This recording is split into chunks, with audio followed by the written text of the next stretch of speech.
What's up, ladies and gentlemen? Thank you so much for tuning in to the Big Honker Podcast. We just had a birthday. We appreciate everybody that's tuned in over the last couple of years, and we look forward to bringing you more and more entertainment as we continue to grow.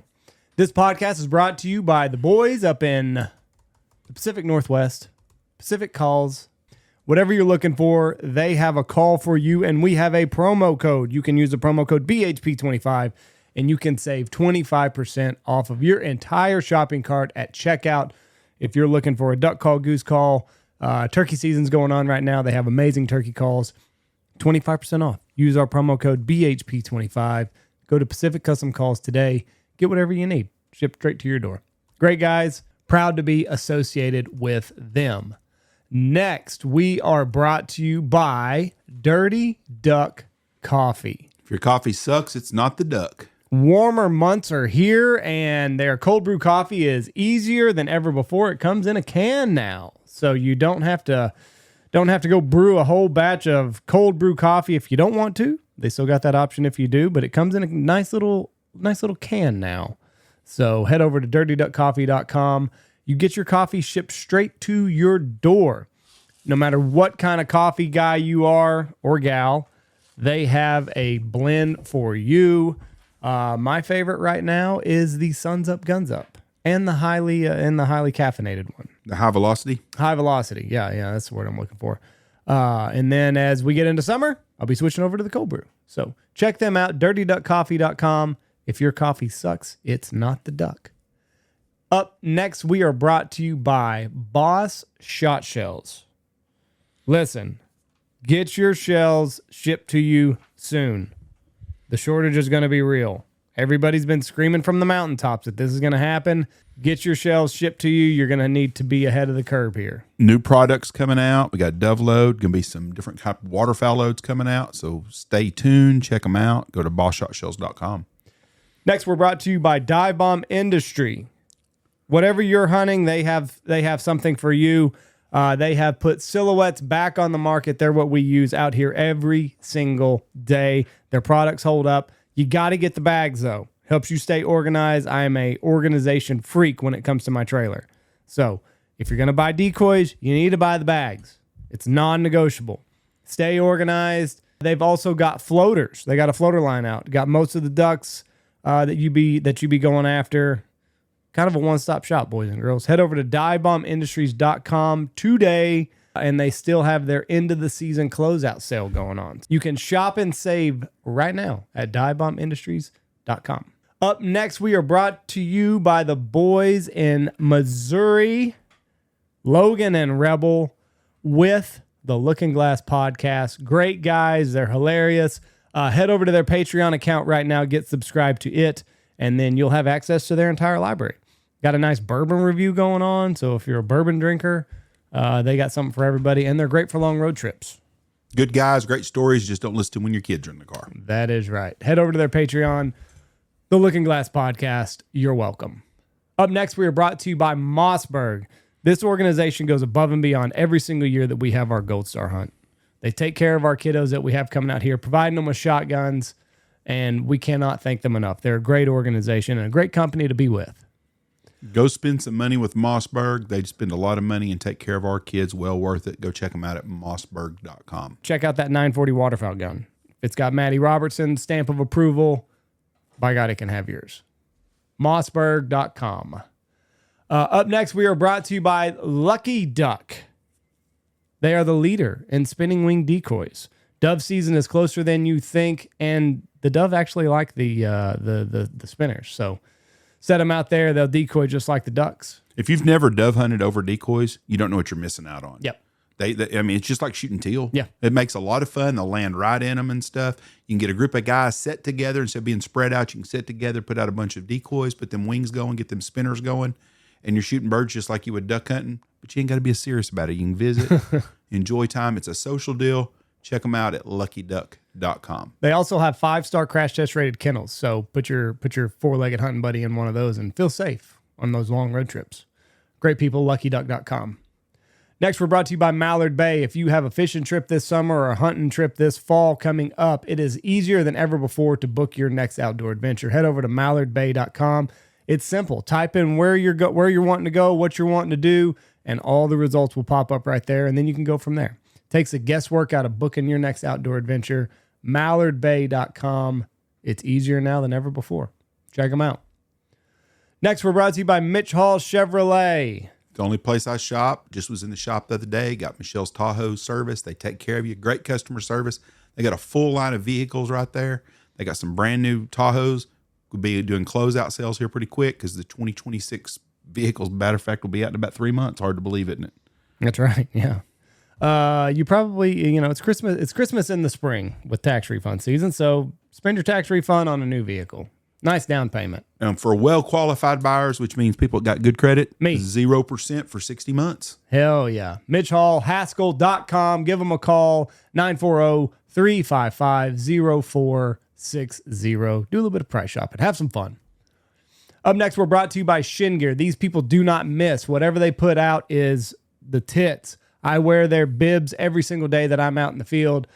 They keep me warm. They keep me dry. They keep the wind off of me. Everything they have is phenomenal. I'm decked out head to toe in Shin Gear. The boots are amazing. Jackets are great. Everything they have, it's fantastic. Shingear.com, whatever you're looking for. If you're looking for like a base layer or something like that, they've got it. The bibs are great. The jackets are great. It's all phenomenal. I live in the Scout boots in the wintertime. From September through February, I've just now went back to Columbia shoes, but I've been wearing shin boots. From September on, I wear the vest. Anytime it's cold, I've got a vest on. I've got the heavy jacket that I wear when it's really, really cold. Great products, good people.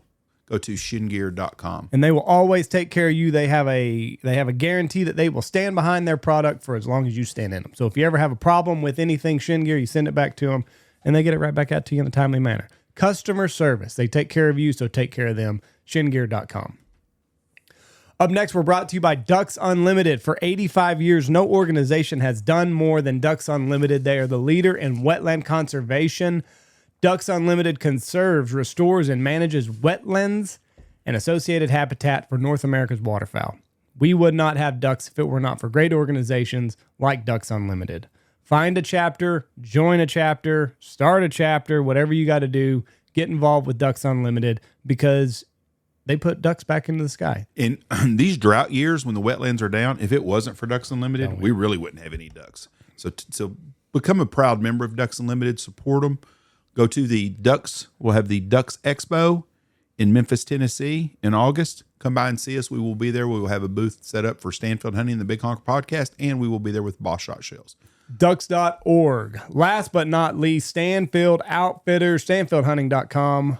What are you selling today, Jeff? I've got one spot left for 6 guys on the dove hunt, the Boss Dove Hunt, which is September 17 through 20. I don't have my calendar with me right now. It's a Monday through Thursday. I think it's September 17th through 20, maybe. Does that sound right? And then I have a couple spots left on the Boss Goose Hunt, which is November, about the same time. I've got 2 different hunts, 3-day hunt. The goose hunt's 3 days. Come in on Sunday night, leave on Wednesday. The dove hunt start on Monday afternoon, leave on Thursday morning. Anyways, holler at us at 940-658-3172. I've got 2 deer hunts left for the year, and I've got I've got some goose dates still left in November. I got goose hunt dates in November, December, January. Not a lot, but we still do have some goose dates. But I've got 2 deer hunts left also. Anyways, 940-658-3172. Thank you very much. Appreciate you listening to us. Thank you for being a part of this journey. We love you. Bye. Watch for deer.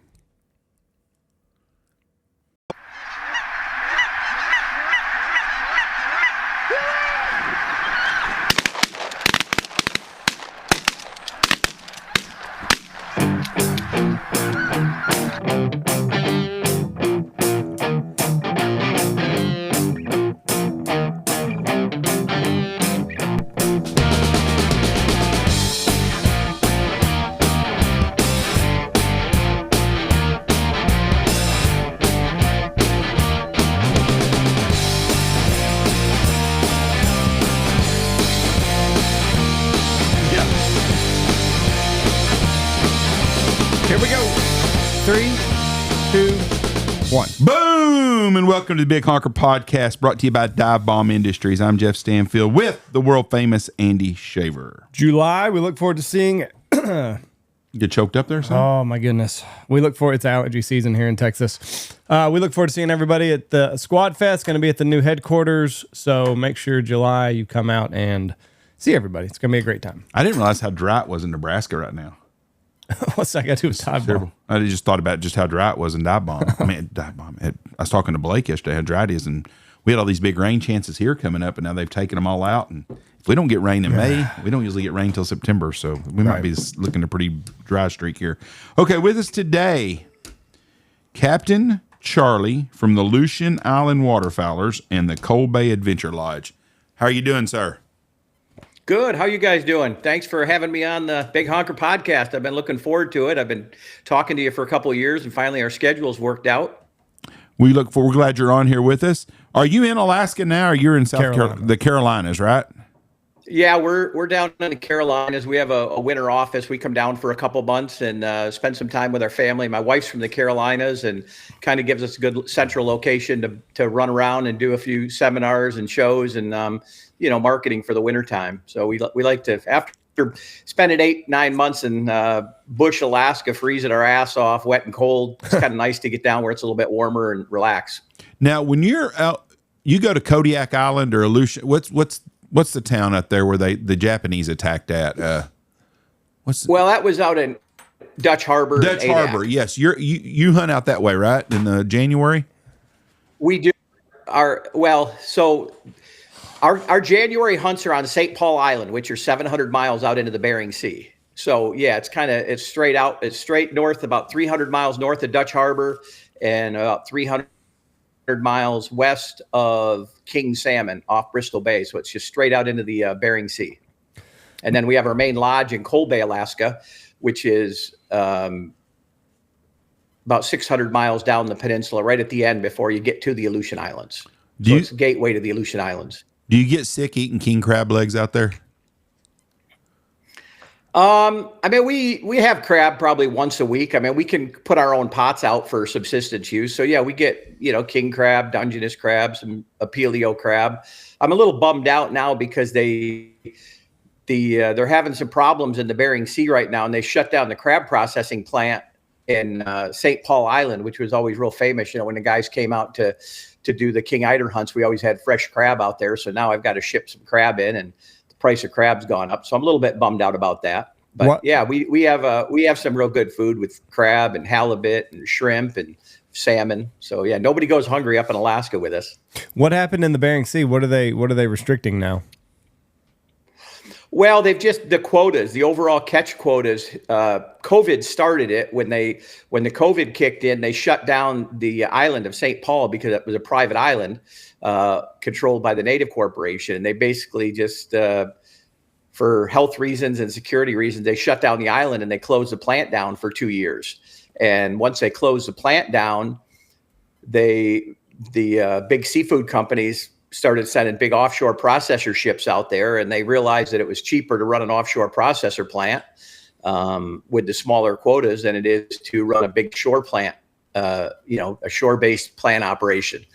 So they ended up shutting the plant down on the island, and it's definitely put a little bit of a kink in things. We don't get to do the tours of the boats like we used to and take people on the Time Bandit or the Northwestern or the Saga, because Captain Jonathan and all those guys are real good friends of ours. And you look back through some of the old videos or To Kill a King or even the old stuff back 15 years ago when we did the D3 podcast or TV shows with the pit boss, Jeff Coates. You see all that was kind of one of the highlights, to be able to go out and afternoon hunt. We go out morning hunt, and then in the afternoon go over down the crab boats and go interview the captains and talk with them and get tours. So I'm a little bummed, but I mean, the hunting is still good. Just that little extra bonus is kind of gone. We had Sean Dwyer on the podcast several times. I can't remember what his ship's name or boat's name was. Sure. He was on Deadliest Catch. Dadgummit. He was the youngest captain for a while. He was. Yeah, no, I know Sean. Oh, you do know Sean? Yeah. I mean, I don't know him really, personally real good, but I've seen him and talked to him, and, at the docks unloading between, we lived on Kodiak Island for 5 years. So between being on Kodiak and being out in St. Paul, I've run into them. What's the one thing that you miss the most when you're out there compared to living in South Carolina or North Carolina, wherever you're at? Well, I mean, Alaska is my home. I mean, I've been up there. This is my 40th anniversary. So, I mean, I started in 1985, and now this being 2025, it's going to be our 40th year anniversary. So we've got some really big things coming up. But the biggest difference is just being inconvenienced. I mean, the simplest things, you have a plumbing issue or an electrical issue or a boat part. I mean, we have to I've got the difference with us and a lot of people is, we literally have spare boats, spare motors, spare vehicles, everything on site. You can't just, it doesn't matter how much money you have in these remote locations. If you have a boat or a motor go down, you have to have one right now, because guys that are, paying a premium to come up there and go on a hunt, they don't want to hear that, oh, well, sorry, our boat's broke down. So, literally, I guess it would be just the inconvenience that, you can't drive to the local hardware store. You can't drive to the local boat shop. You can't drive to a car dealer if you need a new truck. You've got to have this stuff planned out way ahead of time and, be done with it. What's like the worst season that you've had as far as like just mechanical failures, where it seemed like every time you turned around, something was going down?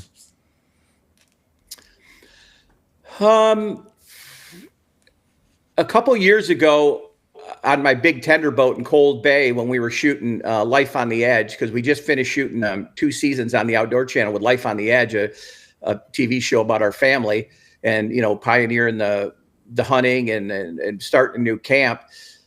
I blew up 2 big outboards on my 25-foot Grady White. One the opening week of the season, and then one 2 weeks later. And that was during the second year of COVID. And it was such a pain in my ass that I ended up having to overnight priority a gold streak on like UPS, an outboard motor from North Carolina. That was the only place that had them, because you had that big shutdown with parts and pieces. Right. And the only 140 Suzuki that I could find was in Morehead City, North Carolina. And I had to UPS overnight it to Alaska for about $9,000, and then priority air freight it from there out to Cold Bay, which was like another $2,000. So I had $11,000 in shipping for an outboard motor that cost me $13,000. But you need it though.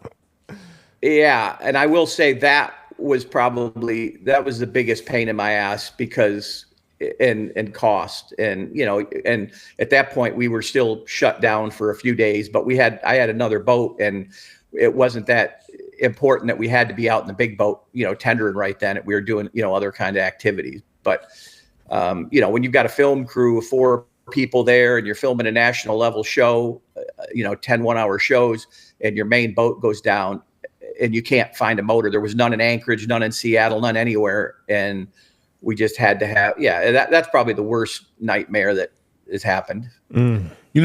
It's crazy. When I watch those Alaska shows, it always amazes me how they pick over the stuff at the junkyard. There is nothing. Yeah, no. Every one of them towns, they go over everything. We call it Ace Hardware. We definitely, when you really need something in those really remote areas, that's the first place you go. You go out to the junkyard, and you hope the feds or the state guys have just got done doing some kind of project where they're throwing away all the good stuff. Because, unfortunately our government is not very, they waste a lot. Resourceful. So every now and then I kind of watch where the refuge and the state workers, when they're doing remodeling or they're, building new stuff, they just take truckloads of stuff over to the dump and dump it. And, try to catch up on that, because you can get some pretty good stuff. One man's trash is another man's treasure. That's exactly right. And boy, up there, it damn sure is. Well, when you start talking $1.80 a pound for shipping from Anchorage, just $1.80 a pound. So the simplest thing, a gallon of milk. Okay, we don't have any cows out in the Aleutians. No. So a gallon of milk, weighs about 8 pounds. So when you buy a gallon of milk in Anchorage, and then you for say $5 or $6, whatever it is, and then it's another $1.60 a pound for 8. So now you got almost like another $9 or $10 in shipping. You end up having $18 into a gallon of milk by the time it gets to the lodge. Whew. That's crazy. Powdered milk would be the way to go. When everybody, that's what, when people say, why is it so expensive to come hunt in Alaska? I said, well, if you actually look at it, comparatively speaking, for like down in the States, some of the top operations in the States are, to go hunting. I mean, they're $3,000, $4,000 for a 4 or 5 day trip, and they drive to the store. They're getting $3 gas or $2 gas. I mean, our gas is $7.50 a gallon. I actually just flew out to the lodge 2 weeks ago. I had to go out, open up the lodge and get things going. And they, it was $7 a gallon. Our gas isn't down yet. Food, eggs, everything. By the time you fly your staff out, most operators down in the States, they just have their guys driving their pickup truck. We've got to fly them to Anchorage and then another $1,500 round trip flight out to Cold Bay or St. Paul. How do you find people to like staff, like your staff? I mean, that's a big ask. You know what I mean? It's not like you're, a drive away from home. Well, the guy, I'm very fortunate. I've got a very loyal staff of guys, and that's one of the things that we're really proud of, is that between myself and Captain Jack, Captain Moats, Captain Daryl, and Captain Chris Morlock from the Carolinas, we've got 85 years of combined experience with my guys of big water ocean experience. And they're all like very, very experienced ocean captains, because I would say 75% of our hunting overall for both businesses is boat related. Everybody's licensed captains, and that's the biggest thing. Is I can't just, I can't just find some young apprentice from East Arkansas and take him up and let him loose. I mean, they can be a first mate or a helper, or they can do some field hunts or some, beach hunts or pond hunts for brant and teal and that. But the sea duck hunting is it's a whole other monster. And that's, like I said, this is my 40th year. And, I've been on the water since I was 12 years old, started as a first mate on the charter boats, and, I'm going to be turning 60 next year. So that's the big thing, is that we just don't, we don't have, you can't just get a guide up on short notice. Between having their captain's license, they're all of our staff is on drug testing programs, CPR, first aid, water safety. Most of them have extra medical training. So we take things to the next level to keep people safe. And that's the biggest factor that I try to, focus it. We've operated in the most, the miserable water, the harshest conditions, the world's most extreme area for 40 years with 100% safety record. And I pride myself on that. What about people that work at the lodge, though? That's got to be the hardest thing to feel. Well, my wife and daughter, my wife, Helen, is our chef. And so it's very family oriented. My daughter, Stephanie, she's a licensed captain. So she's a guide. So it's, it's a small personal operation. We only have an extra staff of a couple people. So we keep it very small. We're only taking, 6 to 8 people a week. And with a small staff, we just don't really, we try not to have, we used to run a real big operation up in Bristol Bay. And, I had 10 guides on staff and, a support staff of like 6 or 7, but we sold that in 2017 and kind of downscaled and just focused on the Cold Bay and then the St. Paul Island King Eider hunting, with the smaller groups. And I'm a big fan of higher quality and less volume. Yeah. Yeah. I never thought about that. Like you said, it's pretty easy to find a guide. You're not picking from very many people that have a captain's license and all this extra training. So, there's only a handful of guys out there that are even available to send in a resume. Right. Oh. And we have brought some young guys in and trained them up. I mean, I've had a couple young guys through the years that have come up that didn't have a captain's license, and they, did their apprenticeship with us, and they did the guiding, and, it was more like an internship, and we've worked them through the whole process. And, but that's the biggest thing. I mean, you guys are both in the industry. You've been around a long time. You can teach anybody to guide. I mean, let's face it. If you have a guy that's willing and he's around good people and good, guides that have a lot of experience, you can teach someone to guide or scout or do this and that. You can't teach someone to be a really good boat captain in big water. Right. That's just paying experience. So you've got to start with some experience, and and most of the guys that I have, a lot of the guys that come up, 3 of them are from Alaska. And then the other couple come from the Outer Banks of North Carolina, where they run boats their whole lives, offshore, doing the tuna fishing, doing the hunting there. So they're real boatsmen. I mean, that's what I would say the biggest factor is. What did St. Paul Island, walk me through this place. How big is this island? St. Paul Island's about 25 square miles, 30 miles, square miles. It's about 15 miles long and about 3 miles wide. It's 700 miles out in the Bering Sea. It's just a small little rock volcanic island that has been kind of like home to the deadliest catch. And there's a native population of Aleutian people that live there, and it's one of the last like full blown strains of Alaska natives that hasn't been diversified or kind of broken down. So it's a pretty unique place, and there's only flights 3 days a week to the island, and the commercial airliner that goes out there, literally between weather and mechanical stuff, they're not the most dependable. So I mean, if you look at the whole year-round operation, they probably are only about a 60%, 50 or 60% success rate on making it out there on flights on the commercial airline with Raven Alaska. So we, after a few years of fighting with them and it just kind of screwing up our hunts, we ended up just chartering our own plane. We have a Beech 1900, twin turboprop it's a 16 passenger plane, and we just charter it for our guests. And we were we're the pioneer of that. It makes it a lot easier when our trips show up.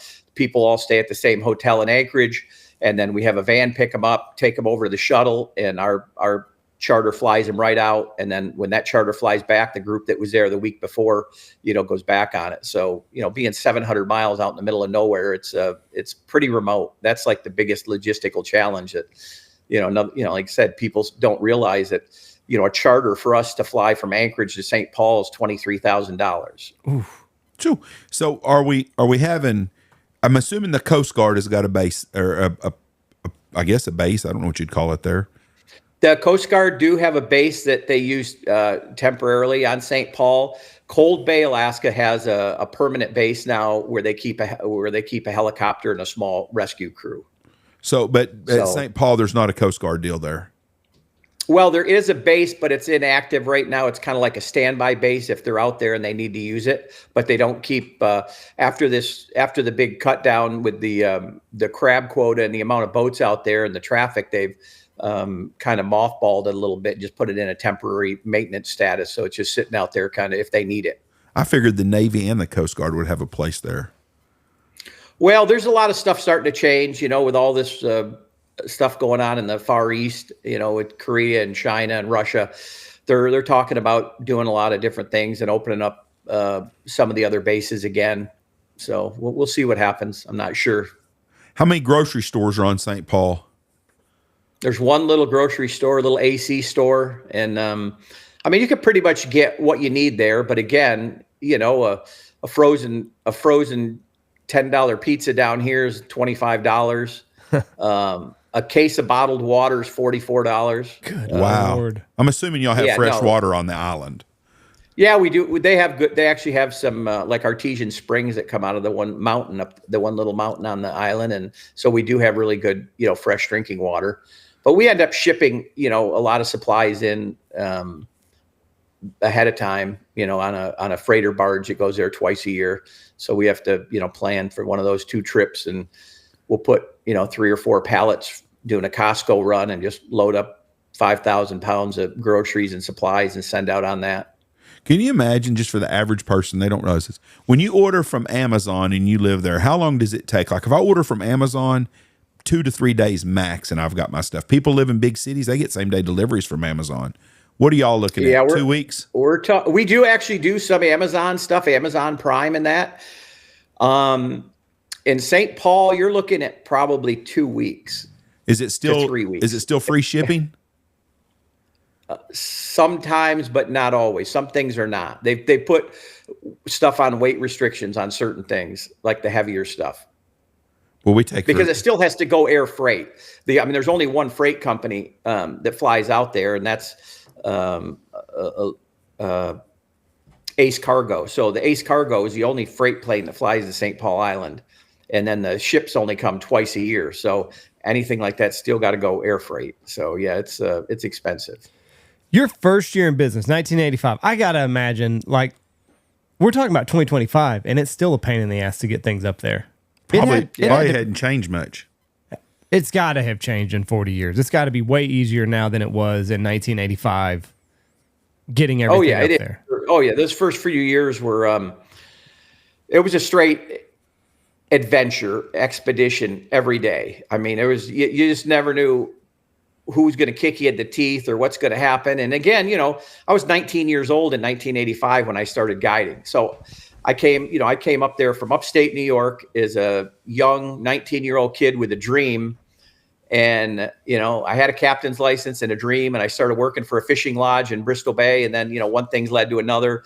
And then we expanded into the waterfowl hunting. And then I did like a 2-year apprenticeship at King Salmon for King Salmon Lodge. Then I went out on my own, and in 87, because 85 I started, worked 85 and 86. And then 1987, I went out on my own as an independent guide. And I just, at 21 years old, just said, screw it, I'm going to do it, and, with a couple $1,000 in my pocket and a dream. And there's definitely been some huge trials and tribulations. I mean, I've kind of the running joke is I tell people I've lost more money and had more screwed up things happen than most people have made in their life. When you start talking airplanes and boats and, at the peak of our business, when we were running our big lodge in Bristol Bay, Alaska Trophy Adventures, and then I was running our big hunting operation in the Brooks Range, I had 4 airplanes, we had 12 boats, we had, a staff of 16 people. When you start talking those kind of logistics, moving them around in 3 different locations that are all remote, it's just, it's a stressful time. I mean, you could imagine, you've run businesses in Texas or Oklahoma and Kansas and, jockeying guides and boats and trucks and equipment around. Imagine everything being 600 or 800 miles apart with no roads. That's be a different adventure for sure. The logistics absolutely would wear me out on that. And, well, no, I'll be honest. I'm getting to the point. I mean, after 40 years, I'm starting to think of an exit plan of what we're going to do here. What are you thinking? Well, in a few years, I'm probably be selling out, or, somebody will take it over, or one of the guys will take it over. Just like I said, I haven't really put it up publicly yet, but, we have a pretty successful business. I mean, we take 150 hunters a year, to Alaska, and then we run our fishing and bear viewing and wildlife stuff all summer. So, I mean, it's a pretty substantial business, overall in the scheme of things. And we stay pretty busy. I mean, it's slowed down a little bit here after COVID. This year the economy's a little bit down, but we're still right now. I mean, to this day, I think we're like 97% filled for the whole season for, all next year. So, on these big end trips, I mean, I'm pretty proud of that. Right. Jeff keeps saying about September, which I think it's gonna be earlier now. You do? Yeah, I keep thinking. I was saying September the economy will pick back up, and boy, I need it to, because we didn't have last year was a tough year just because the cost of everything increased so much during the season. But now that we're signing this China trade deal will get signed, I think that probably about mid-June, early July, I think we'll start seeing people start spending money and doing stuff again. They'll start having faith, because a lot of these companies will have things for sure on the tariffs, and they know what the cost is going to be, and I think things will level off again. But boy, the last 3 months have been really weird. It's been a kick in the nuts on some things for sure. Yeah, it hasn't. That's the one thing about remote Alaska is everything takes, whatever happens in the States, it takes 3 or 4 months to kind of catch up with us. So it hasn't affected us yet, but when it does, then we get screwed up, and it drags out for 3 or 4 or 5 months, because that whole logistics chain, all the stuff that we've been shipping now, we started 3 and 4 and 5 months ago. So yeah, it's just a delayed reaction. But so at some point here, we're going to get it shoved down our throat too. Well, if y'all are 3 months behind, let me tell you right now, buckle up right now, because the last 3 months have not been fun at all. Right. No, we put in some food orders and seeing the cost that, I mean, when we're talking eggs and produce and meat, I mean, we're buying eggs at 50 dozen at a time. Yeah. And yeah, when you put in your Costco order and you're used to it being this high and the expediters, shipping it and this and that, and you're looking at everything like, holy shit. And our prices are the same. And of course, like you said, you say everybody wants a deal now because, everybody things are a little tighter. So they're looking for last minute cancellations. And, we do. I mean, we've got a few cancellation hunts. If anybody was, interested, we still got a few real good deals left for this fall for Cold Bay or out on St. Paul Island for king eiders, So if anybody is interested, they're welcome to go check out seaduckhuntingguides.com or follow us on Instagram at Aleutian Island Waterfowlers and, get a hold of us because we definitely are pretty active on all the social media accounts with Facebook and Instagram at Aleutian Island Waterfowlers. But yeah, I encourage anybody that looking for a cool trip to Alaska, give us a call because we definitely got some great stuff. Depending on whether you want to go in September and October down in Cold Bay and shoot some brant and geese and puddle ducks, or you want to do trophy sea duck hunts for Pacific eiders and harlequin, or do the king eider hunt in January out on St. Paul. One of the things that's I have to ask everybody that's an Alaska guy, what's your bear encounters you've had? Have you ever had one that scared you? Oh yeah, no, I was a big game bear guide for 22 years. I mean, I've guided about 50 bear hunters personally for brown bear and Kodiak bears. And then living all of our remote property that we have now is in the middle bear country. I mean, I just literally went over last week and flew into Cold Bay, and we went over and hooked up the Starlink at one of my remote camps, and we put up outside cameras to watch the bears to make sure they're not ripping our camps apart. So yeah, I have in my career, I've had to DLP, which is called Defense of Life and Property. I've been very fortunate. I've only had to kill one bear in defense of life and property. Sure. And it was actually breaking into one of our cabins while we were sleeping, and it was knocking the door down trying to get in. Oh, hell no. It was a 9-foot Kodiak brown bear, and you wake up and the dogs are barking and shit's going on, and you're half asleep standing there in your tidy whities and trying to figure out what the hell's going on, and I'm going to be honest, you don't feel very tough when you're standing there half naked holding a shotgun in the middle of the night with a bear ripping through your door. I'm just going to be honest. It's less than ideal. How close was he when you shot him? About 7 yards. He was inside the cabin. Oh my God. Did you shoot him in the throat or the heart? The cabin was only 16 by 24.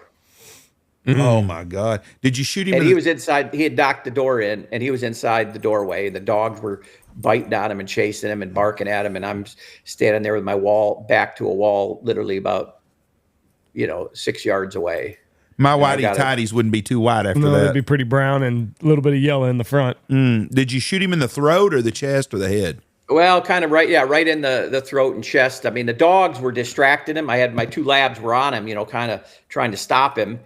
And they were distracting him. And then at that point, he kind of like turned a little bit sideways, but he couldn't turn to go out the door because he was like stuck in the doorway. Oh, the doorway is only 3 foot wide and the thing's literally the same width as the door. So he kind of like the dog were raising hell. And he turned his head a little bit and I got one good clean shot at him. And to be honest with you, all I had right quick was I just grabbed my shotgun. So, and I had number 2 steel in the tube. It wasn't, I racked one in, but I always had a self-defense gun with buckshot or number 2 in it. And I just grabbed the shotgun because it happened so quick and I just let her eat. And I will tell you at that close of a range, when you shoot shit with number 2 or buckshot, bad things happen. Oh, that's the best defense gun you could have. It's better than having a pistol. Yeah, no, it definitely is. I mean, we've big game hunted with the pistols and, my overall best carry rifle is like a 338. And still, you hit them with a 338 and they still run off and, carry on unless you could spine shoot one or hit one in the neck. I bet he dropped like a rock, didn't he? He kind of backed out and ran about 12 feet out into the dirt and fell down and stopped out there. And then you had a job. What do they make you do? Do they make you clean it and turn it into them, the hide? Yeah. You have to. And of course, you got to understand, this is in the middle of our remote lodge. I've got 6 guest cabins there. People are coming out like, what the hell's going on? A gunshot in the middle of the night. There's a dead bear laying on the walkway, bleeding out, and all these tourists are getting their cameras and iPhones. And I'm like, put that shit away. I don't want this stuff. Doesn't need to be blasted all over the internet. And I'm in my underwear. Oh man. So yeah, you have to skin it out and skin it out, and then take the skull and the bear hide in the Fish and Game and turn it in and fill out about 7 pages of paperwork with signed depositions, and then you got to deal with this carcass. So yeah, we got to bring a tractor, cut this thing up, drag it up back, and bury it so that it, just to get rid of it. All you wanted was a good night of sleep. It ain't like you were, doing anything wrong. I have a friend of mine that lived in Alaska, and he took some guys out on a guy was bow hunting one time, and a grizzly started stalking the guy, and he saw him. And he said, I tried to shoot in front of it to try to scare it away, and the damn bullet bounced off the rock and hit him right between the eyeballs and killed him. He said, just shitty luck. And he goes, I wish to hell I would have just let him be there and we'd have walked away. He said it was a pain in the ass going through all the paperwork and having to explain what happened. He goes, it just wasn't worth it. He goes, but then he said, you'd be shocked in the middle of Alaska. Someone comes up on this bear that's been shot, and he said they'll bring the FBI and everybody out to investigate. He says it's just crazy. Yeah, it's a major deal that there's going to be helicopters, fish and wildlife troopers, and that's the one thing. Alaska is so remote, and there's so much area. Everybody thinks it's the Wild West, which it is. I mean, you can pretty much do about what you want to do, but if you go too rogue and start doing really dumb shit. If you get caught, they will make you a poster boy, straight up. As a guide or an outfitter, you will be on the front page of the newspaper, and they have no mercy against guides and outfitters. I mean, so you got to keep your shit pretty tight. I bet you meet some interesting people, like locals or people that have moved to Alaska. Because to me, Alaska seems like the last place to go for a lot of people that are trying to get away from a lot of shit. Like even watching like the Deadliest Catch and the people that are like that they have staff in the boat. You're like, you got a past you're running from. Yeah, you're exactly right. I mean, that's a great question because you never know who you're going to run into. There was actually a statistic that I was reading that there was more serial killers in Alaska per capita than any other state. I believe that. I don't doubt it. I don't know if it's true, but that's what I read. I would see that happening. I've been to Alaska 2 times, and I've only been one time. Been one time to Alaska, and my dad told me that when we got up there, he'd been 3 or 4 times. He told me, he said, "This is the end of the road for a lot of people," and he goes, "There's a lot of weird people here." And the people I met there were either great outdoorsmen, ex-veterans, patriots, or they were guys that should have been homeless in the States somewhere that were up there working at a gas station or whatever, but they had walked to the end of the road, and that was their last destination. And there was no doubt. There's a lot of truth to that. I mean, I've spent most of my time in remote areas. I mean, I've never lived in the city. We lived on Kodiak for 5 years. My daughters went to school there. They graduated there because we wanted them to have, sports and be able to do things. So we moved to Kodiak Island for both my daughters graduated from Kodiak High School. But besides that, we've lived in remote areas, the town of Cold Bay, which only has 40 year-round people. In the town of King Salmon, which has about 600, and then, spending time on St. Paul, which has like 400. So, I mean, I would say, out of the 40 years I've been up there, 35 of them have been in these remote villages. And there's definitely, like you were saying, I call it the Hatfield and McCoy syndrome. Right. There's two factions in every one of these villages or towns. And you got to pick a side, and if you can't really go down the middle. Yeah, and you're stuck with these people too. Yeah, no, but I will say overall they're great. Most of them are really good people. They're hardworking. They just want to be left alone. They're just family life, and even the people that have had problems in their past that go out there, most of them know that they're only judged by what they do up there. And that's the one good thing about Alaska, I'll say, is if you show up there, you're judged by how you act, how you treat people, and your work ethic and what you do. And nobody asks, where'd you come from and what was your past? That's like the big no-no. You just do your thing and let the rest take care of itself. What like infrastructure is there? What are other families that live in these small towns? What do they do for work? Well, all the small towns, I mean, most of them have the airports are kind of the big thing. So there's state workers. There's always 3 or 4 people, 5 people that work at the airport, at the ticket counters, at the maintenance for the airports, the city managers, the weather services. They all have weather services. They all have fuel companies. Most of them have like little public libraries. They have public stores. A lot of them, like Coal Bay has U.S. Fish and Wildlife Service, Eisenbeck Refuge. They have 7 or 8 people that work there, maintenance guys, refuge managers, booking people. The cities of Coal Bay, they have, the maintenance guys, the water treatment center, the sewer guy, the city manager, the little highway department to plow the runways and the roads. But there's not a lot. I mean, they're pretty small. A lot of, I would say 30 or 40% of the people that live in these remote areas are either self-employed. They're either guides, outfitters, they run a little construction company, a little dirt company. I mean, most of them are,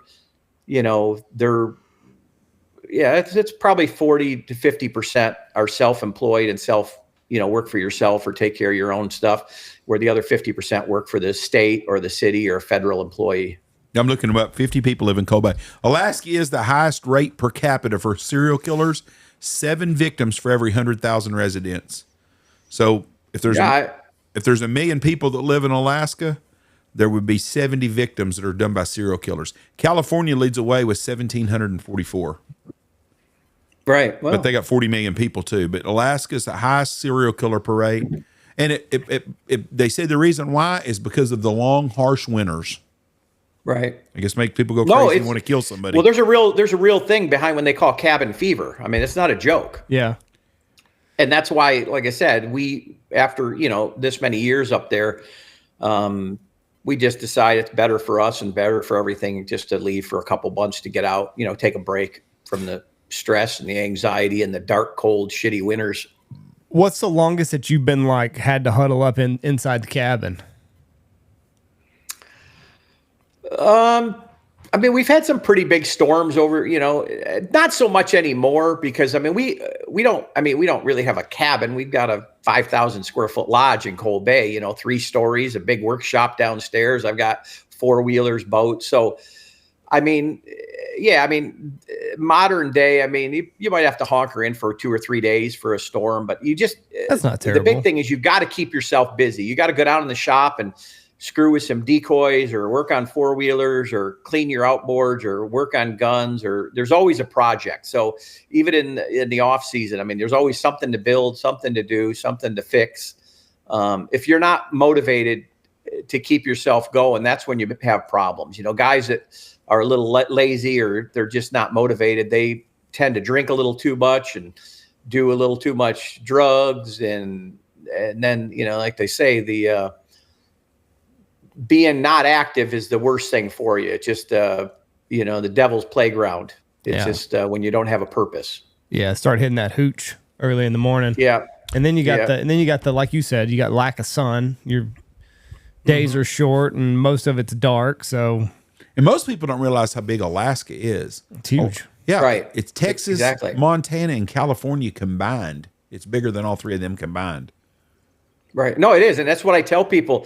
People say, well, they don't realize. I said, well, look at Alaska from the far southeast of Alaska down by Juneau and Ketchikan, which I call basically North Seattle, because we don't even really consider that part of Alaska. It's just North Seattle. From there all the way up to the Arctic, it's thousands of miles. Yes, it's a very large place, and it is densely or sparsely populated. I didn't realize that Alaska was not the smallest by population by state. It's only 48th. I figured it would be the last in population. Right. What's the smallest? Maine or something? No, I'm going to say Wyoming. I didn't even look at that, but I'm going to bet you that. Oh, okay. I'm going to bet it's Wyoming or one of the Dakotas. Are you looking it up, Andy? Right. Smallest state per population? Yeah. Or but per I would capita? have no by population by state. Yeah, because right now the whole state of Alaska, the last I heard, I thought it was like 750 or 800,000 people. It's right at 750,000 people. How many are in Wyoming? 584. What's next? South Dakota, North Dakota? I'm gonna bet North Dakota would be next. Wyoming, Vermont, Alaska. Vermont, that surprises me because there's Burlington's a big town. Yeah, but half of the Alaskan population lives in Anchorage. They got about 400,000 people. And I've only been to the airport. I've never been there. I'm assuming Anchorage has about everything you could need if there's 400,000 people. It is. There. We call it Los Anchorage. Must be a liberal utopia there and there. It's getting to be, because all the Seattle and California people and all the weirdos have moved up there thinking they're, going to go live their little kumbaya happy world forever. And then they get there and realize that Anchorage is just an extension of Seattle's cesspool now. That's sad. All the big cities are that way, though. Anywhere you go. And it did be that way. Anchorage used to be a beautiful city. I mean, yeah, there was always a little dark side down on Spenard. I mean, there was always strip clubs and hookers, and if you wanted to, marijuana's legal up there, so if there's the green cannabis stores wherever you want to go. But in the old days when we first started going up there, that was when the pipeline was still going, and then they had the big Prince William Sound cleanup after the ship crashed on the thing. So there was a lot of work, a lot of money, and the deal. Anytime there's a lot of money and a lot of work, there's a lot of bad things kind of move in. Yeah, and it's Bozeman, Montana, and all them places. California's screwing that up too.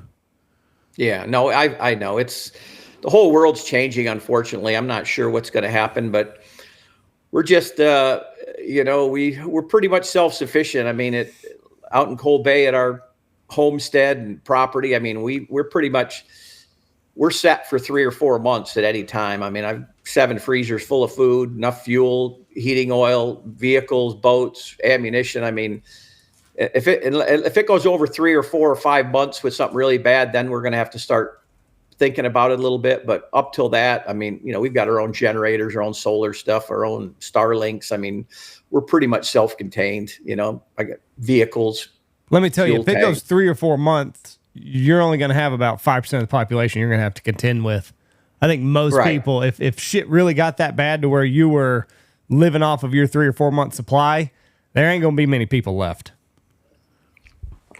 No, exactly. I mean, I'll tell you, I've been a little concerned a few times, even being down here, when you start seeing weird stuff like I think it was last year, the year before, they had that big fuel pipeline here in North Carolina that erupted, that Colonial Pipeline. They had a big eruption and it shut down the whole East Coast. And my wife was down here trying to get up to Alaska, and there was no gas. They couldn't even drive to the airport in Raleigh-Durham. There was just no gas. So I'll tell you how crazy it got. She went and rented a car with a full tank of gas and drove it to the airport and left it. We in small town West Texas, small town Alaska, if things go bad, we're living in the best places you could possibly be. Right. I wouldn't want to live in downtown any big city. I don't give a shit if you're in Dallas, Charlotte, Los Angeles. If things hit, they don't realize that they're. I mean, I'll tell you what really what showed me was when they had those big floods in Louisiana and the Mississippi there a few years ago when New Orleans flooded, and I was sitting in Cold Bay watching CNN and watching waist deep water running through the streets and seeing people breaking into TV shops, stealing TVs, wallering through water. They don't even have power. They don't even have food, but they're worrying about breaking in and stealing a TV. Yeah. I said, that's in like 1 day or 2 days of things going bad. So, I mean, unfortunately those big cities, I mean, they've only got 1 or 2 days worth of fresh food and water if things go bad. Yeah. If you're in downtown Dallas and you go without power for 4 days, you're screwed. I mean, you are. You have no food, you have no water, you have no means of buying anything because most places can't run a cash register unless they got power going. They can't do it by. No, exactly. People work there ain't smart enough. Nobody carries credit cards aren't worth nothing because nobody carries cash. So I just living in a small town, it'd be an inconvenience, but we would be okay. It would take some time. Well, it's the same thing with us. I mean, we don't even have a bank in our town, so you can imagine how well that works. I mean, there's one little ATM, I think, at the little store or bar, but it's out of money most of the time. So you got to be your own bank. You've got to be your own food supply. You've got to have everything. So there's no bank. How did those people do it? Did they just barter and trade years ago? Well, I mean, a lot of people have a bank card, like a Wells Fargo card, and there's a Wells Fargo in Anchorage, but most of them are doing, wire transfers, and most of the bills are just being paid online. But I mean, when you're doing stuff between everybody, it's just, everybody's got a little money box of cash or a safe or something, and you kind of, you got to keep some money there because you can't get any. Is there any gold production where you're at? No gold production. I mean, there has been some gold in some of the rivers and streams, but most of the land, what most people don't realize is 97% of the land in Alaska is privately owned by the feds or the state. There's only like 3% that actually is privately owned by private individuals. That's all federal land. Yeah. Or state land. That show Bering Sea Gold, I've watched it a few times. It's interesting. And those guys live like gypsies and hobos. And they might collect $1 million in gold. Oh, yeah. Well, they do, but they're not showing you how much aggravation they're dealing with, too, and how much money they've lost. And I mean, they're getting subsidized on some of those shows, too. Right. But they're making $1 million in gold, but they're spending $995,000 to pull that $1 million in gold out. They're not making any money. Mm-hmm. A lot of them don't. I mean, that's the thing about Alaska. There's a term called sourdough. And that's where you're up in Alaska and you get sour on it because you thought you were going to come up there and make your millions and be successful, but you got no dough to leave. So you're just kind of sourdough, and you end up just sucking it up. And like you said, going to work at a gas station or working at a fish plant or doing something if you're not motivated enough to try to, do something on your own. But there's been a lot of fortunes lost. The old saying is how to make $1 million in Alaska, spend $2. That's like farming anymore. Yeah, no shit. So how did you even hear about this place in the 80s? You know what I mean? It's not like we had the internet wasn't around. No, we didn't have internet back then. What sparked your interest? Like, how did you even know that this was a destination and a thing that you could go chase? Well, that's a pretty neat story. I mean, when I was a kid, in the late 70s and 80s growing up, I mean, we used to watch like Kurt Gowdy and Mutual of Omaha's Wild Kingdom and, a lot of those sports shows back then. And, it was always like a dream of mine seeing these guys, hunting in Alaska, fishing in Alaska, because that's like a big dream. When you come from a little country town of Sandy Creek, New York with 3,000 people, and, your mom works at the school and your dad's a local undertaker. And, that's not really in your pipeline of things to do to jump in a pickup truck and drive to Alaska and start guiding and then start your own company. So I basically ran into a friend from upstate New York who went up at like 20 years old, and he went out and guided one summer at a lodge. Same thing. He had a strong background in fishing from the Great Lakes, and that's where we grew up. And he had a captain's license, and he went up to the town of King Salmon, Alaska, and got a job as a fishing, a guide, captain.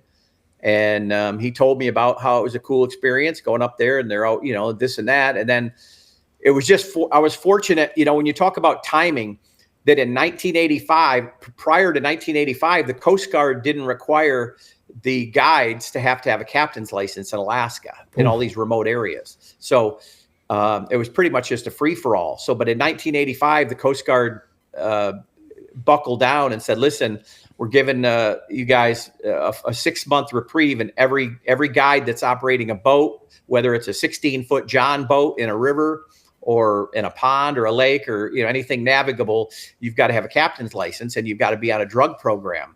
Well, unfortunately, in the guide industry, as you know, and the bushmen, and whether you're in Texas or Alaska, there's guides in general a little rough around the corners. They like to drink a little too much. Some of them like to smoke a little weed.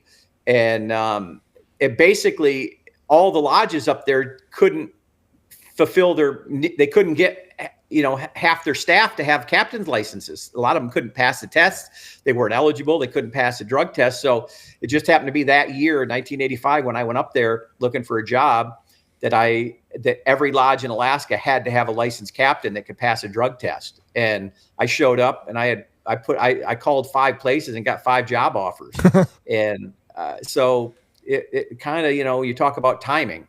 Because if it wouldn't have been for that, I probably never would have got my foot in the door at like a top lodge. Like King Salmon Lodge at the time was like the premier 5-star fly out lodge. I mean, all the celebrities were going there. We had jets landing on the tarmac. We had 5 airplanes. I mean, all the Kevin Costner, the Mandrell sisters, Chuck Yeager, all the sports celebrities, everybody. It was like the place to go, at that big lodge. And that's where I started. So I cut my teeth in that atmosphere and got a good handle on things. And then, after you do a good job, you just decide, well, I don't need to work for these guys. I'll just go do my own little thing and start out a small little independent business. And that's what I did. I started just doing raft trips and day trips and, sleeping in a pup tent and keeping people at the local hotel. One thing led to another. And we ended up leasing some property to build a little camp, my first camp, and then ended up buying property. And then next thing I know, a couple of these big master hunting guides are,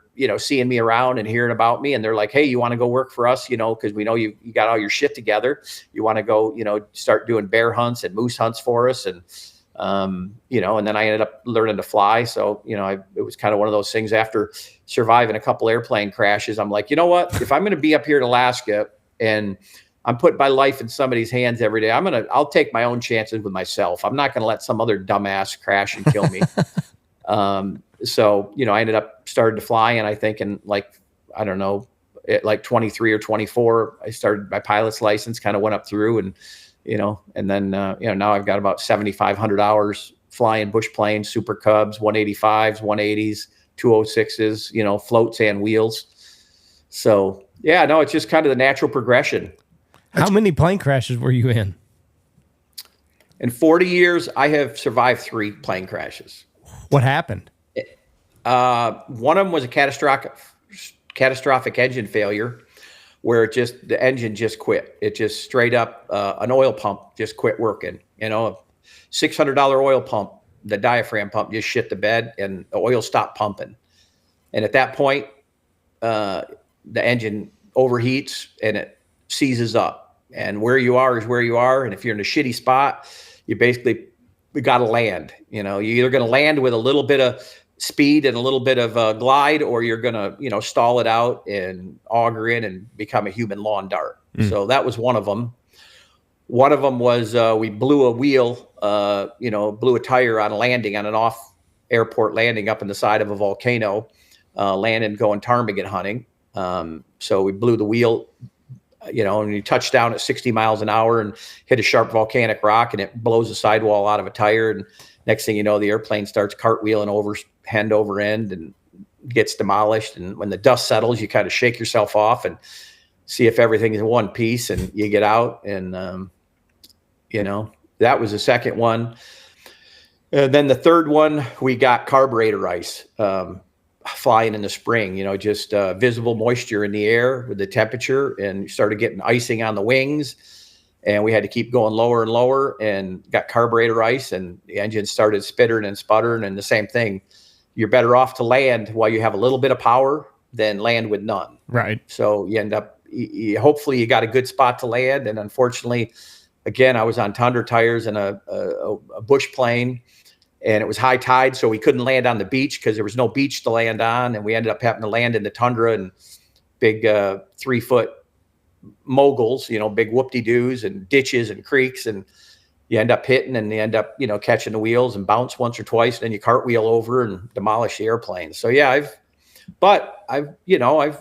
gotten beaten up a little bit. I mean, I've had knee replacements, hip replacements. I paid my dues, but like I said, I've always, I have thanked God that I had a friend upstairs always watching over me. And, I'm a believer in Jesus Christ, and he's kept us alive. And I know some people have not been so lucky, but on the same token, I'm very thankful for what's happened to me, and that, and my family, and that we've done well with things. And that's just kind of how it is.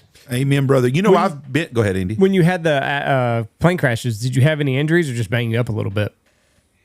I've been pretty fortunate, mostly just banged up a little bit. Like I said, I don't know. You hear this stuff all the time on TV and you see it. And I'm telling you, I've 2 of the 3 airplane crashes, the airplanes were totaled. They were demolished. I mean, the helicopter landed at the one to come pick us up because I had a sat phone in the back and we had to call. And he landed and he said, "Did anybody survive?" I said, "Yeah, we pretty much walked out of it, with some bruised shins and, maybe a shoulder, from wearing your shoulder harness, getting, black and blued a little bit. But overall, I've pretty much walked out of them with just some bruises and more of a hurt ego than anything, because it kind of sucks. You wreck your airplane and you get hurt, or even if you're with somebody else, it ruins your day. I'm going to be honest with you. I could see that. I would want to get a plane. Me and Andy, we've been to Sandy Creek a couple of times. Really? I don't know that we have. Yeah, we have. That's right by Watertown. It's south of there. Yes, it is. It's 20 minutes from Watertown. Yeah, we have been. It's right on the interstate there. When we went to when you get off if you ever go up there again, you get off the interstate at Sandy Creek, and the second house on the right, Summerville Funeral Home. That's where I grew up, right on that little town there, the little town of Sandy Creek, and that's where I started fishing. I started guiding people when I was 12, 13 years old on that little river and creek, taking people fishing. I just looked it up. When we went there? to Sodas Point, and we went to Alexandria Bay. Mm-hmm. We ate at Watertown one night. We come through there, and then when we went up there and went hunted with St. Lawrence Outfitters, we went right through there too. Yeah. We've been there twice. I've been there a couple of times. Me and my wife have stayed at Sodas Point 2 different times. I love that area up there, Oswego, and that whole. Yep. That's a beautiful area up there. Yeah, no, I was raised. That's it. I mean, people say when I first went to Alaska, and people are like, "Well, where are you from?" And I'm like, "Well, I'm from upstate New York." And they're like, "Oh, you're a city boy." Yeah, it's not city No, at I'm all. not a city boy. I said, "This is farm country and apple orchards, turkey hunting, deer hunting, and fishing. There's no cities in upstate. I mean, yeah, Buffalo or Syracuse, but we were out in the country." Yeah, if I hit the Powerball, that's where I'm going.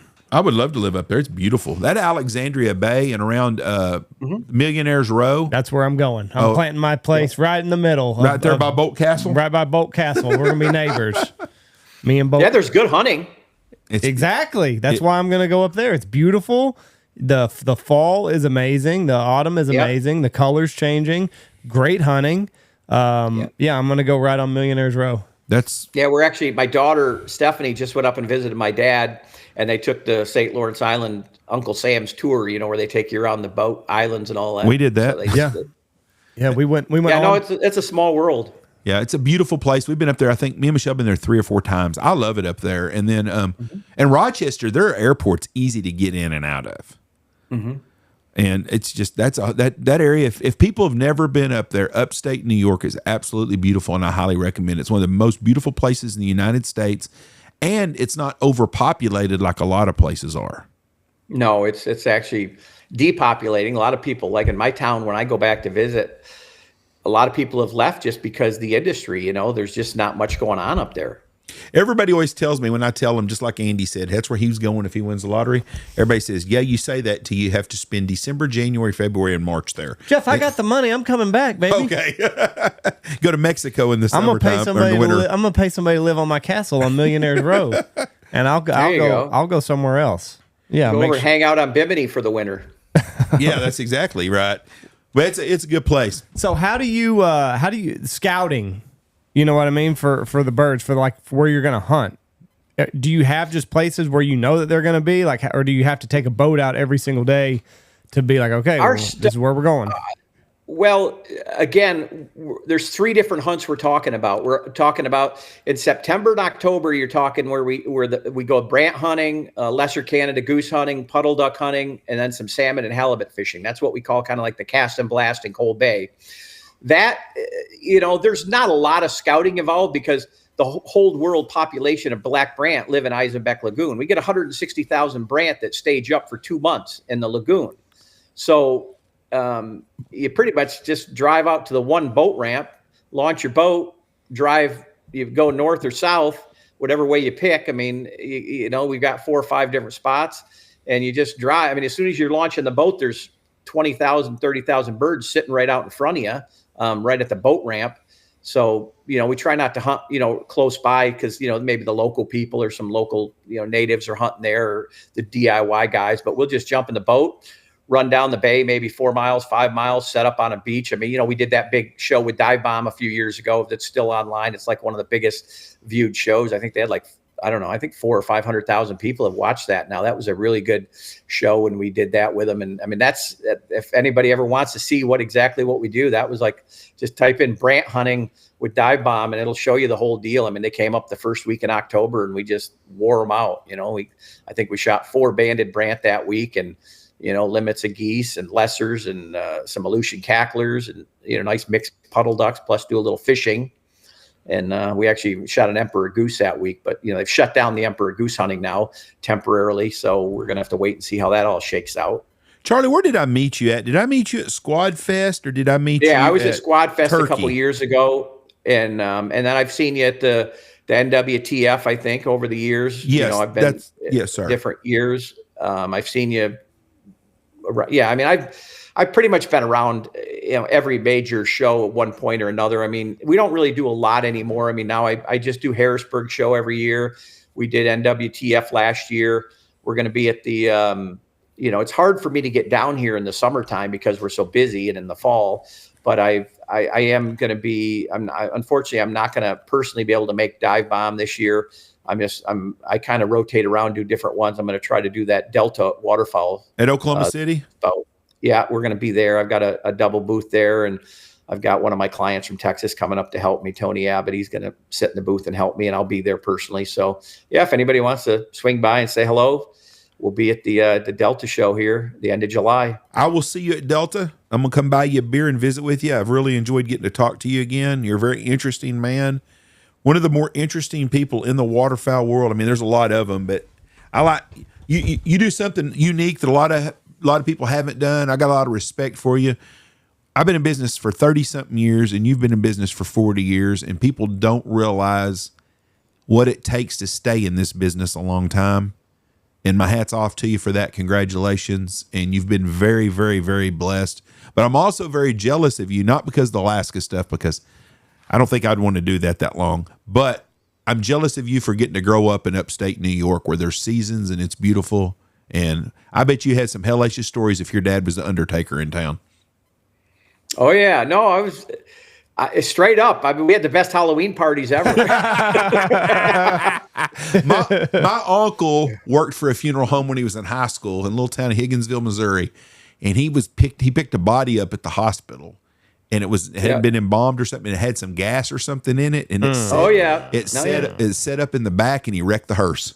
Scared to piss. Yeah, no, you laugh, but I was raised in the funeral home. I mean, ever since I was a kid, my dad started. I mean, as a 3-year-old or 4-year-old, my first memories are walking down the stairs in the morning, you know, to go have breakfast in the kitchen, and you look over the stairwell and there's Uncle Elmer laying out, you know, in a casket, some dead dude. So I'm just like used to seeing dead people. And, you know, like my dad always said, it's not the dead ones you got to worry about. It's the live ones. I never had a dead one ever give us any shit yet, you know, but the live ones, they'll bend you over and screw you in a heartbeat. It's gotta be when somebody croaks in Alaska, that's gotta be a big undertaking also.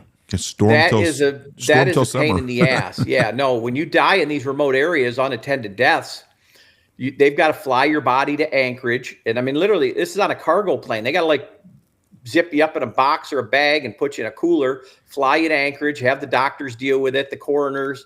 And then depending on where you're going, I mean, there's no, they're only, you know, if you're going to be shown, you know, that you got to have a deal with a funeral home in Anchorage and get embalmed and all that, and then ship back out. Yeah, no, funerals in Alaska, if you're in a remote area, are a total pain in the ass. Now, if you're an elder or an older person with a chronic illness and you pass away, you know, a doctor will just sign off a death certificate and they just dig a hole in the backyard and, you know, over at the little local cemetery and bury you.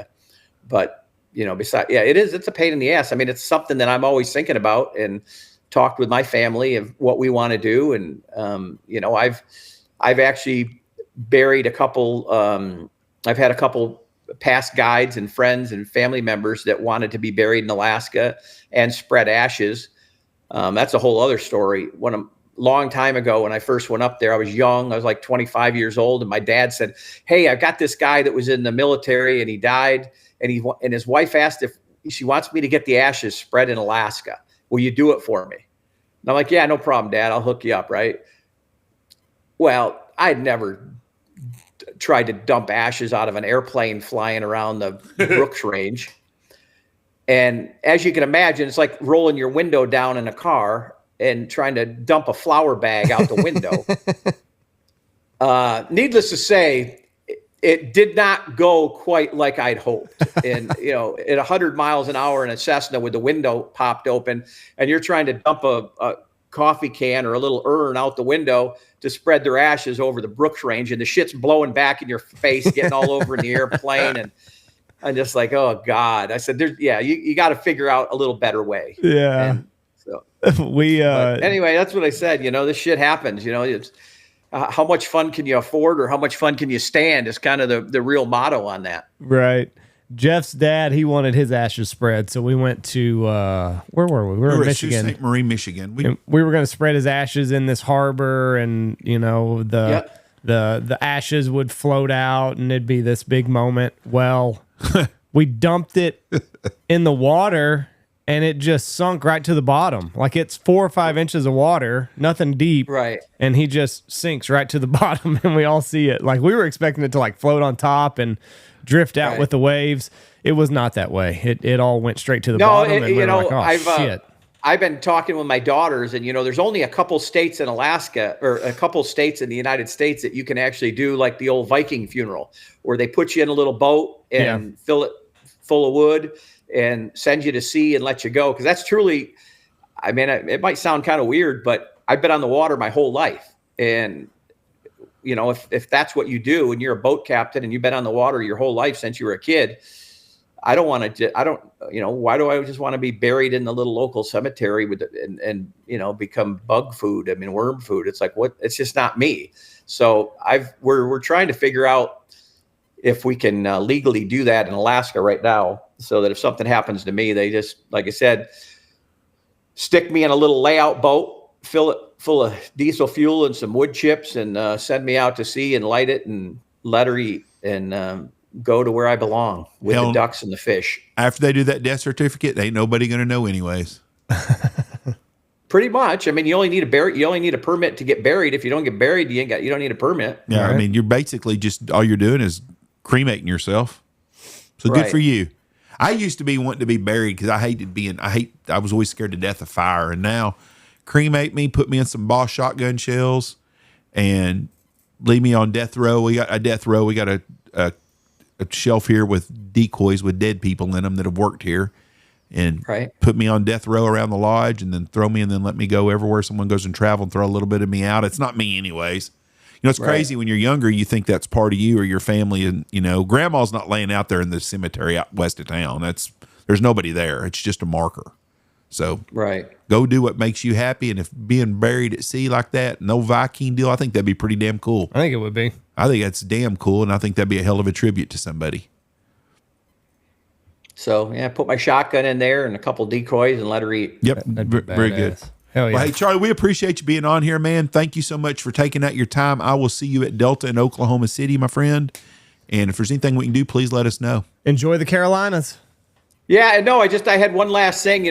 We've got some big announcements coming out in June. On June 27th, we've been working on a couple really big projects, and I can't quite announce them yet, but June 27th on our Facebook page, on our Instagram page, I'm working with the TC Duck Club guys, Skylar Ray out of Alabama, and we have got a couple really big things coming up that I'd like to, so if anybody's around, like I said, they want to follow us on Instagram or Facebook, Aleutian Island Waterfowlers. I appreciate you guys checking us out, or going to our webpage, seaduckhuntingguides.com. And if not, we will see you at the Delta Waterfowl Show in July. Awesome. Thank you very much. June 27th is when you're going to announce it, right? We got a big announcement coming out for some cool stuff going on in Alaska that I think a lot of people are going to be interested in. We're gonna burn the internet down. Cool. We'll look forward to that date. Be safe out there. Have a great summer. Thank you, sir. Take care, and God bless you, my friend. God bless. Bye-bye. Interesting gentleman. Interesting guy. I met him at, I think it was Squad Fest the second year that they were there, because Cade and them went and hunted with him, if I'm not mistaken. Yeah. That's what I was thinking. So that was the year before Cade was told us about. So maybe it was the first year of Squad Fest. I bet it was the first year I met him out there. Anyways, thank y'all for listening to us. God bless y'all. Have a great summer. Have a great week. Peace. Bye. Watch for deer. Check out all of our sponsors. Go check out Ducks Unlimited, Dive Bomb Industries, Dirty Duck Coffee, Shin Gear, Looking Glass Podcast, Lucky Duck, Pacific Calls, use our promo code BHP25, Boss Shot Shells, Mossberg, Stanfield Outfitters, Mallard Bay, and Mitch Hall Chevrolet.